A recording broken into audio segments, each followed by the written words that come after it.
રાજ્યના senior IPS અધિકારીઓની બદલીઓ ટૂંક સમયમાં થવા જઈ રહી છે અને તેની સાથે રાજ્યમાં હવે 9ની જગ્યાએ કુલ 11 રેન્જ થાય તેવી શક્યતાઓ જણાઈ રહી છે.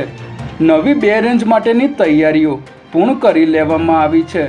બદલીઓની સાથે જ તેની જાહેરાત થાય તેવી શક્યતા ગૃહ વિભાગના સૂત્રોએ વ્યક્ત કરી છે, જેમાં કચ્છ અને મોરબી ઉપરાંત બનાસકાંઠા અને પાટણ એમ 2 જિલ્લા વચ્ચે અલગ અલગ 2 રેન્જ કરવાનું સરકારે મન બનાવ્યું છે અને આ ઉપરાંત ભવિષ્યમાં ગાંધીનગર, મહેસાણા, ભાવનગર અને જામનગર જિલ્લાને કમિશનરેટ તરીકે જાહેર કરવાની પ્રક્રિયા શરૂ થયાનું સૂત્રો જણાવી રહ્યા છે.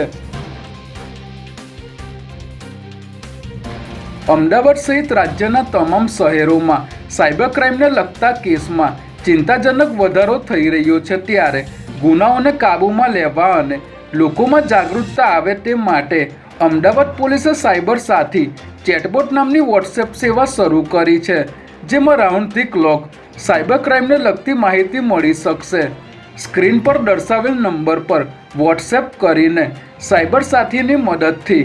કોઈપણ વ્યક્તિ રાઉન્ડ ધી ક્લોક વાતચીત કરી શકશે, જેમાં સાયબર ક્રાઇમ અંગે તુરંત જ માહિતી આપવામાં આવશે. અમદાવાદના સત્તાધાર વિસ્તારમાં પુત્રએ માતાની હત્યા કરી હોવાનો બનાવ સામે આવ્યો છે. પ્રાપ્ત માહિતી અનુસાર